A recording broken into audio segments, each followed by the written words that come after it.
என்னோட ஸ்டைலில் சூப்பரான சிம்பிளான சிக்கன் வறுவல் எப்படி பண்ணுறது பார்த்துடலாமா? அதுக்கு இன்றைக்கி நான் 1/2 கிலோ சிக்கனுக்கு ஆச்சி 65 மசாலா 10 ரூபா பாக்கெட் 2 ஆட் பண்ணியிருக்கேன். 2 டேபிள் ஸ்பூன் அளவுக்கு இஞ்சி பூண்டு பேஸ்ட்டும் 2 டேபிள் ஸ்பூன் அளவுக்கு எண்ணெயும் ஊற்றி அது மூழ்கிற அளவுக்கு தண்ணி ஊற்றி ஹை ஃப்ளேமில் மூடி போட்டு வச்சுருங்க.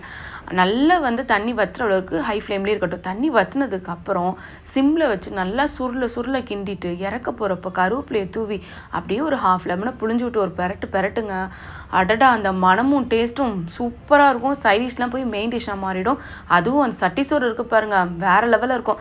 எனக்கும் என் பசங்களுக்கும் கொஞ்சம் தோல் பிடிக்குன்றதுனால கொஞ்சம் அதிகமாக போட்டேன். அதனால் நிறையா எண்ணெய் இருக்கிற மாதிரி உங்களுக்கு தெரியும். நீங்கள் ஒருவேளை ஆச்சி 65 மசாலா ஸ்கிப் பண்ணீங்க அப்படின்னா அதுக்கு பதிலாக 2 to 3 டேபிள் ஸ்பூன் மிளகாத்தூளும் 1 டேபிள் ஸ்பூன் அளவுக்கு கரம் மசாலா போடுங்க. அதோட டேஸ்ட்டும் வேறு லெவலில் இருக்கும்.